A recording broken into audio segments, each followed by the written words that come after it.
सोनाली फोगाट मौत मामले में गोवा पुलिस हिसार और रोहतक के बाद रविवार को गुरुग्राम की ग्रीन सोसाइटी में सोनाली के फ्लैट नंबर 901 में पहुंची। पुलिस ने यहां करीब 5 घंटे तक फ्लैट की तलाशी ली। फ्लैट से सोनाली का पासपोर्ट, ज्वेलरी समेत कुछ सामान सीज कर लिया गया है। इन सामानों को एग्जामिन किया जाएगा। उनकी कार की भी छानबीन की गई। जांच के दौरान गोवा पुलिस के साथ गुरुग्राम पुलिस, सोनाली के 2 भाई, जीजा समेत कई रिश्तेदार मौजूद थे। इस जांच को लेकर गोवा पुलिस के इंस्पेक्टर का कहना है कि तहकीकात अभी जारी है। क्या कुछ इन्वेस्टिगेशन अब तक सामने आया? नहीं, इन्वेस्टिगेशन हम चालू कर रहे हैं। आज हम लोग इधर आए थे का अपार्टमेंट में, हमने चेक करवाया। जो कुछ भी जरूरी लगा हमने उसको थोड़ा सीज कर दिया है। बाद में हम उसको एग्जामिन करेंगे और देखेंगे क्या क्या निकलता है। क्या कुछ आपके यहाँ से कब्जे में लिया गया है सर? बहुत सी चीजें ली हैं, जो भी कुछ भी है वो इन्वेस्टिगेशन में आया हुआ है। जैसे कि आपने बोला कि ज्वेलरी भी थी और भी कुछ सामान था सर।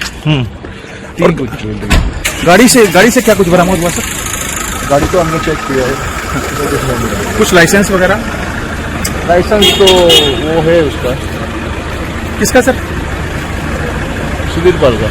अब तक की तफ्तीश में क्या कुछ सामने निकल के आया? जिसके लिए आप यहाँ पे पहुंचे थे, हरियाणा में जो पहुंचे थे, क्या वो मकसद पूरा हो पाया? चालू है ना हमारा, खत्म कहाँ हुआ है, अभी तक चालू है।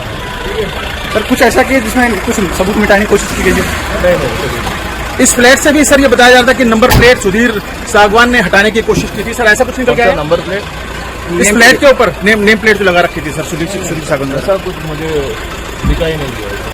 जानकारी के मुताबिक सोनाली के साथ आरोपी सुधीर सांगवान भी इस फ्लैट में रहता था। सुधीर ने फ्लैट लेते वक्त यहां लोगों को सोनाली को अपनी पत्नी बताया था। गोवा पुलिस ने जब सुधीर से पूछताछ की थी तो उस वक्त भी सुधीर ने यह कबूला था कि फ्लैट किराए पर लेने के लिए उसने सोनाली को पत्नी बताया था। इस बीच परिवार के सदस्यों ने 4 दिन तक हिसार में की गई गोवा पुलिस की कार्रवाई पर सवाल उठाए हैं और सोनाली के परिवार वालों ने यह कहा है कि गोवा पुलिस जांच के नाम पर सिर्फ खानापूर्ति कर रही है।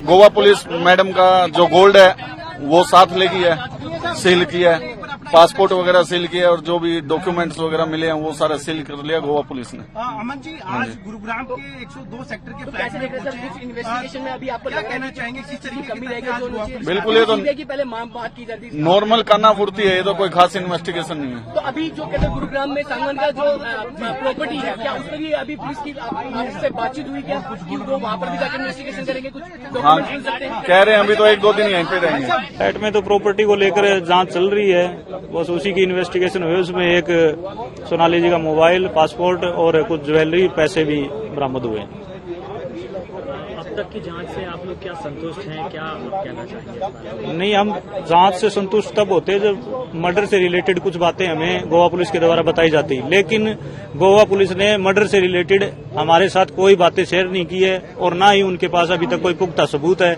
तो केस एक उल्टी दिशा में जा रहा है, सिर्फ फाइनेंशियली जांच के लिए, ना कि यहाँ पर हमारी तरफ से कोई प्रॉपर्टी का केस नहीं किया गया है। अभी उनकी प्रॉपर्टी को चेक किया जाए। हमारी तरफ से मर्डर का हत्याकांड है तो उसका केस दर्ज करवाया गया है, जो सुधीर सांगवान के द्वारा षड्यंत्र के द्वारा करवाया गया है, तो उसका खुलासा होना चाहिए और उसका खुलासा सिर्फ सीबीआई कर सकती है जी। बता दें, इस केस में एक और बड़ा खुलासा हुआ है। सुधीर सांगवान सोनाली के नाम पर अवैध वसूली का नेटवर्क भी चला रहा था। उसने सोनाली और पुलिस के नाम पर कई लोगों के लाखों रुपए का चूना लगाया था। क्रिएटिव एग्रीटेक के नाम से फर्म बनाकर लोगों को कृषि लोन के नाम पर ठगता था और सस्ता कर्ज देने और सब्सिडी के नाम पर वसूली करता था। गुरुग्राम से नीरज वशिष्ठ और अरविंद ओझा के साथ ब्यूरो रिपोर्ट, हरियाणा तक।